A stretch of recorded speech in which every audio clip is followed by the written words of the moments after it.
Bharatiya Janata party द्वारा छत्तीसगढ़ के state high school मैदान में राजनांद गांव छत्तीसगढ़ में बतौर अतिथि केंद्रीय गृह मंत्री एवं सहकारिता मंत्री माननीय अमित शाह जी ने मंच का संबोधन किया।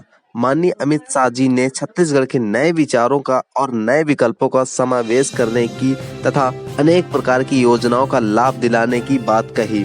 छत्तीसगढ़ के पूर्व सीएम डॉक्टर रमन जी को याद कर उनके प्रयासों को लोगों को अवगत कराया। पेश एक रिपोर्ट। क्यों भाई, सरकार बदलनी है नहीं बदलनी है? ऐसी आवाज नहीं चलती। दोनों हाथ उठाइए, विजय के संकल्प की मुट्ठी बींचिए और प्रचंड आवाज से बोलिए, भारत माता की।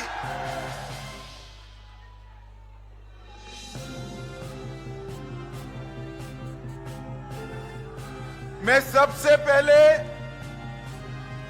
हमारे सभी प्रत्याशियों का परिचय कराता हूं। आप सभी लोग नारा लगाकर हमारे प्रत्याशियों का स्वागत करेंगे। राजनांदगांव से हमारे पूर्व मुख्यमंत्री डॉक्टर रमन सिंह जी इस बार विजयी होकर आने वाले हैं। डोंगरगांव से श्री भरत वर्मा, भरत जी अभिवादन करिए। डोंगरगढ़ से श्री विनोद खांडेकर जी, ताली बजाओ विनोद जी के लिए। खुजी से बहन गीता साहू, ताली बजाइए गीता जी के लिए। अरे महिलाओं, जरा जोर से ताली बजाओ। खैरागढ़ से श्री विक्रांत सिंह जी, मानपुर से श्री संजय शाह जी। संजीव भाई हाथ ऊपर करो।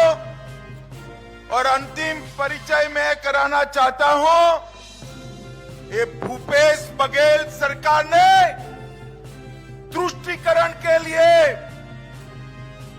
वोट बैंक की राजनीति के लिए छत्तीसगढ़ के बेटे भुवनेश्वर को लिंचिंग कराकर मार दिया।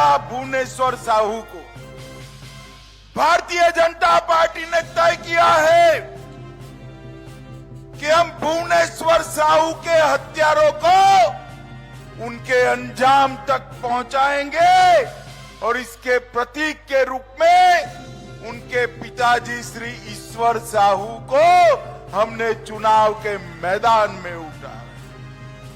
मैं आप सभी से अनुरोध करूंगा, भाई भुवनेश्वर साहू की शहादत के लिए जोर से दोनों हाथ उठाकर भारत माता की जय का जयकारा लगाएंगे।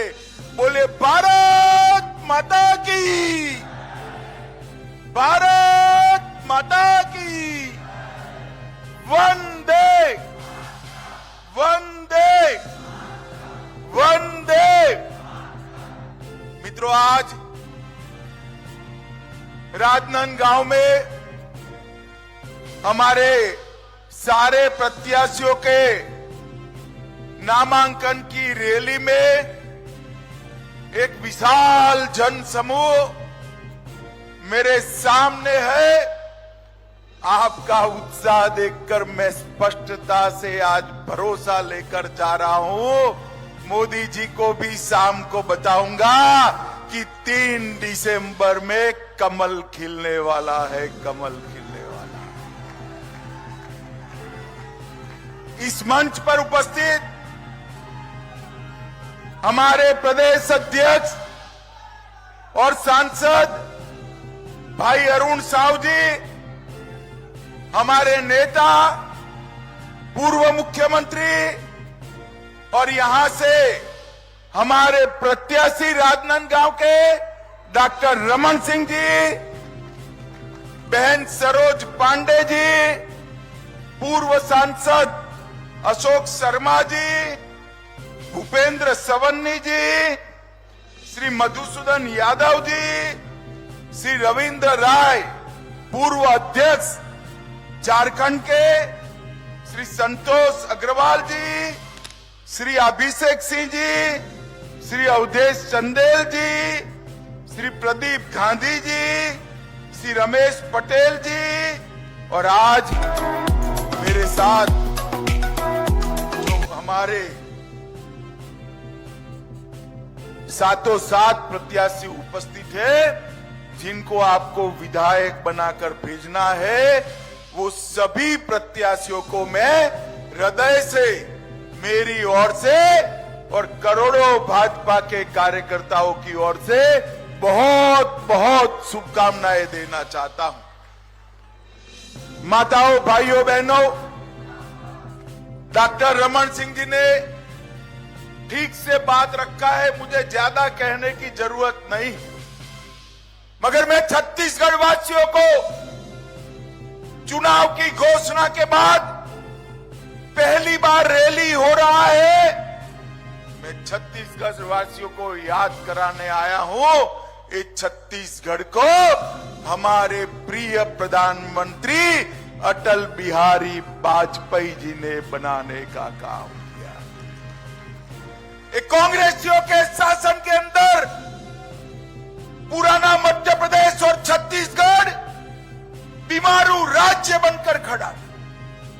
छत्तीसगढ़ को अटल जी ने बनाया और जब हमारी सरकार बनी, डॉक्टर रमन सिंह इसके मुख्यमंत्री बने, 15 साल में ये बीमारू राज्य को विकसित राज्य बनाने का काम डॉक्टर रमन सिंह ने। छत्तीसगढ़ के अंदर 15 साल में ये राजनांदगांव, और चाहे छत्तीसगढ़ के पिछड़ा वर्ग बहुल क्षेत्र हो, दलित भाई जहां रहते हो वो क्षेत्र हो, दुर्ग और भिलाई के कॉस्मोपॉलिटन इलाके हो, या जहां मेरे आदिवासी भाई बहन रहते वो क्षेत्र हो, हर क्षेत्र को संपूर्ण विकसित करने का काम भारतीय जनता पार्टी की सरकार ने किया। यहां की छत्तीसगढ़ी भाषा को राज्य की भाषा का दर्जा देने का काम भारतीय जनता पार्टी ने किया। किसानों को 14% ब्याज से मुक्त कराने का काम, जोर से ताली बजाइएगा, हमारी रमन सिंह सरकार ने किया। मित्रों, सबसे पीडीएस की व्यवस्था सबसे अच्छी देश भर में कहीं पर लागू हुई तो मेरे और आपके इस छत्तीसगढ़ में हुई, और रमन सिंह को चावल वाला बाबा कहकर पुकारा गया। ट्राइबल, ओबीसी और दलित को अपने अधिकार देने का काम किया, और छत्तीसगढ़ को हमने विकसित राज्य बनाने के लिए ढेर सारे कदम उठाए। और मैं पूछने आया हूं, भैया भूपेश जी, 5 साल में आपने क्या किया, इसका जरा हिसाब किताब दीजिए। मुझे मालूम है हिसाब देने का आपका स्वभाव नहीं है, आप विकास का हिसाब किताब नहीं करते हो। बेचारे ताम्रध्वज साहू और राजा साहब से हिसाब किताब करने में पड़े हो, आप विकास का हिसाब नहीं कर सकते हो। मित्रों, आने वाला चुनाव एक सरकार बनाने का चुनाव नहीं, आने वाला चुनाव विधायक चुनने का चुनाव नहीं है। आने वाला चुनाव मोदी जी के नेतृत्व में स्वर्णिम भविष्य वाले छत्तीसगढ़ बनाने का चुनाव। हर छत्तीसगढ़िया ने एक एक वोट मोदी जी के नेतृत्व में स्वर्णिम छत्तीसगढ़ बनाने के लिए देना। छत्तीसगढ़ हमारे 15 साल के शासन में खाद्य और पोषण सुरक्षा देने वाला भारत का सबसे पहला राज्य बना। कौशल विकास उसका अधिकार देने वाला सबसे पहला राज्य बना। 150 दिन तक, जोर से ताली बजाइएगा, 150 दिन तक रोजगारी देने वाला सबसे पहला राज्य बना। महिला मजदूरों को मातृत्व अवकाश देने वाला पहला राज्य बना और माताओं बहनों को पंचायत चुनाव में 50% आरक्षण देने वाला पहला राज्य भी ये। इन्होंने छत्तीसगढ़ को कांग्रेस ने बीमारू राज्य बनाकर छोड़ा था। हमने इसको एजुकेशन हब बनाया, पावर हब बनाया, सीमेंट हब बनाया, इस्पात हब बनाया और हेल्थ केयर का भी एक बहुत बड़ा सेंटर बनाने का काम किया। NEET, NIT, IIT, IIIT, IIM, AIIMS और लाइवलीहुड कॉलेज देश में सबसे पहले बनाने का काम भारतीय जनता पार्टी ने किया। और मित्रों, भूपेश जी ने क्या किया? 5 साल से 30% भूपेश कक्का सरकार चलाने का काम ये भूपेश जी ने किया। मित्रों, भूपेश बघेल ने छत्तीसगढ़ को कांग्रेस के दरबार का एटीएम बनाकर रखा है, एटीएम बनाकर रखा है। छत्तीसगढ़ के मेरे आदिवासी युवा के अधिकार का पैसा दिल्ली दरबार की कांग्रेस की तिजोरी में जाता है। दलित युवा का पैसा दिल्ली दरबार की कांग्रेस की तिजोरी में जाता है और मेरे पिछड़ा वर्ग के युवा भाइयों बहनों का अधिकार भी इनके एटीएम के थ्रू दिल्ली में जाता है। और मैंने करप्शन का ऐसा, जैसे फूड चेन बनते हैं ना, कोई पिज्जा का फूड चेन बनाएगा, कोई पाव भाजी का बनाएगा, इन्होंने करप्शन का पटवारी से लेकर मुख्यमंत्री तक का पूरा करप्शन चेन बना दिया है जो दिल्ली तक जाता है। शर्म आनी चाहिए आपको, शर्म आनी चाहिए। और मैं आपको बताता हूं, घोटालों की इतनी बड़ी सूची मैंने मेरे सार्वजनिक जीवन में कहीं नहीं देखी। शराब घोटाला, 2000 करोड़ रुपए का शराब घोटाला, इनके ऑफिस के अफसरान जेल में जाते हैं और उनको शादी में भी चैन नहीं आता है, कहीं वो मुंह न खोल दे, इसलिए डर कर घर में शादी कराते हैं। कोयला परिवहन घोटाला 550 करोड़ का किया। प्रधानमंत्री गरीब अन्न योजना में 5000 करोड़ का घोटाला किया। गोठान घोटाला 1300 करोड़ से ज्यादा रुपयों का घोटाला किया। 600 करोड़ का उन्होंने पीडीएस घोटाला फिर से किया। महादेव ऐप का 5000 करोड़ का घोटाला करने का काम भूपेश बघेल सरकार ने।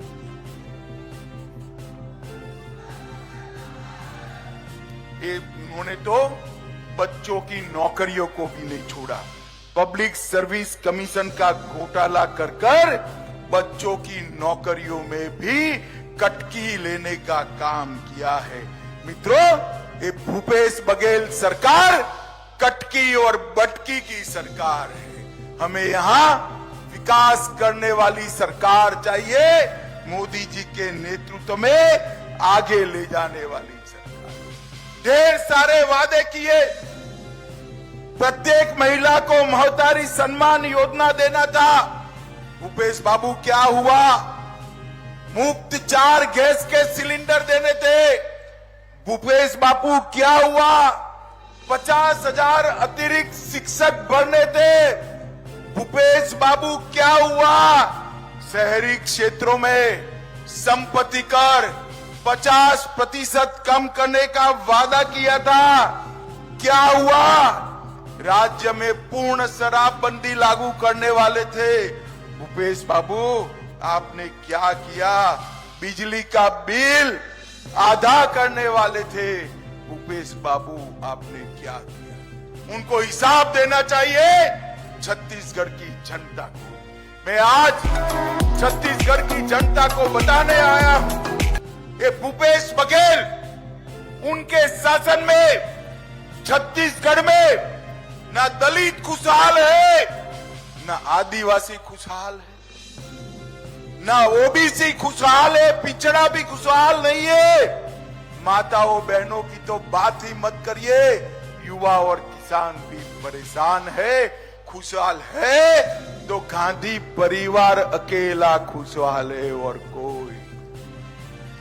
जैसे मैंने अभी पहले किया, उनकी वोट बैंक की राजनीति के चलते भुवनेश्वर साहू की हत्या कर दी। आप क्या चाहते हैं कि छत्तीसगढ़ फिर से एक बार एक कौमी दंगों का केंद्र बने? चाहते हैं क्या? जरा जोर से बोलो, चाहते हो क्या? भुवनेश्वर साहू को न्याय मिलना चाहिए या नहीं मिलना चाहिए? अगर कांग्रेस फिर से चुनकर आती है तो यही तुष्टीकरण की, यही वोट बैंक की राजनीति कांग्रेस पार्टी आगे बढ़ाएगी। और मैं आपको कहता हूं, एक बार कमल फूल की सरकार बना दो। ये जिन्होंने भ्रष्टाचार किया है, पाई पाई उनसे वसूलेंगे और उनको उल्टा लटका कर सीधा करने का काम ये भारतीय जनता पार्टी की सरकार करेगी। भाइयों और बहनों, मोदी जी के नेतृत्व में हमने पूरे देश का सम्मान बढ़ाने का काम इस देश के प्रधानमंत्री जी ने किया है। अभी अभी विधानसभा और लोकसभा में 33% माताओं बहनों को रिजर्वेशन देने का काम भारतीय जनता पार्टी की सरकार ने। चंद्रयान भेजा, G20 हुआ और छत्तीसगढ़ के ढेर सारे लाभार्थियों को नरेंद्र मोदी सरकार का फायदा मिला है। मित्रों, मैं आपको बताना चाहता हूं कि राजनांदगांव में मेडिकल कॉलेज 370 करोड़ रुपए का, 330 करोड़ के फ्लाईओवर, 48 करोड़ के शिवनाथ व्यय प्रवर्तन योजना नहर, 18 करोड़ से पेंड्री में निवास स्थानों, 15 करोड़ रुपयों से मातृ शक्ति के लिए अस्पताल, 13 करोड़ रुपए एजुकेशन के लिए और 10 करोड़ रुपया मॉडल कॉलेज और वंदे भारत ट्रेन का सौगात भी नरेंद्र मोदी सरकार ने किया है। और मैं आज भूपेश जी को पूछना चाहता हूं, भूपेश जी, 2004 से 14 केंद्र में यूपीए की सरकार थी, कांग्रेस की सरकार थी, क्या दिया आपने छत्तीसगढ़ को? हिसाब लेकर आइए। माताओं, भाइयों, बहनों, 2004 से 14 में केवल 77,000 करोड़ रुपया छत्तीसगढ़ को 10 साल के अंदर दिया। कितना दिया? जरा जोर से बोले, कितना? 77,000 करोड़। कितना? और मोदी जी ने 2014 से 23, उनके 10 साल बनाम हमारे 9 साल, 77,000 करोड़ की जगह पे 3,01,000 करोड़ रुपया छत्तीसगढ़ को भेजने का काम किया। हमने नक्सलवाद पर नकेल कसी, 38 लाख किसानों को हर साल 6,000 रुपया दिया, 24 लाख घरों में पीने का पानी पहुंचाया, 2 करोड़ गरीब छत्तीसगढ़ वासियों को 5 लाख तक का पूरा स्वास्थ्य का खर्चा नरेंद्र मोदी सरकार ने उठाया। 38 लाख माताओं के घर में शौचालय का निर्माण किया। लगभग 6 लाख माताओं को गैस का सिलेंडर दिया और लगभग 11 लाख लोगों को घर का भेंट देने का काम हमारे नरेंद्र मोदी जी ने किया है। मित्रों, नरेंद्र मोदी, मैं आज यही कहने आया हूं कि इन्होंने दिए हुए 315 वादे तो पूरे नहीं किए, चरण पादुका भी छीन ली, साड़ी वितरण योजना भी बंद कर दी। खैर 325 वादे से तो मुकर गए, पर उन्होंने यहां एटीएम लगाकर छत्तीसगढ़ की जनता का पैसा दिल्ली के दरबार में कांग्रेस कार्यालय में पहुंचाने का काम किया है। मुझे बताओ माताओं, भाइयों, बहनों, जिन्होंने छत्तीसगढ़ के भविष्य को इस तरह से बर्बाद किया है, वो भूपेश बघेल को फिर से मौका दे सकते हैं क्या? जोर से बोलिए, दे सकते हैं क्या? जिस तरह से भुवनेश्वर साहू को रौंद रौंद कर मार डाला, वो सरकार को रिपीट कर सकते हैं क्या? जोर से बोलिए, कर सकते हैं क्या? राजनांदगांव की चारों सीटें मोदी जी की झोली में डालेंगे क्या? जोर से बोले, ऐसे नहीं, मोदी जी तक आवाज जानी चाहिए, डालेंगे क्या? चारों प्रत्याशियों को प्रचंड बहुमत से जिताएंगे। यहां हमारे 7 प्रत्याशी है, 7 को प्रचंड बहुमत से जिताएंगे। भाजपा सरकार बनाएंगे। 24 में फिर से मोदी जी को प्रधानमंत्री बनाएंगे। तो मेरे साथ दोनों हाथ उठाइए, उठाइए दोनों हाथ, विजय के संकल्प का मुट्ठी बींचिए और प्रचंड आवाज से बोलिए, भारत माता की, भारत माता की, वंदे वंदे वंदे। फिर से एक बार 7 प्रत्याशियों के लिए जोर से ताली बजाइए। ये 7 को बहुत बहुत शुभकामनाएं और बहुमत से जीत कर आए, ऐसी मेरी शुभकामनाएं।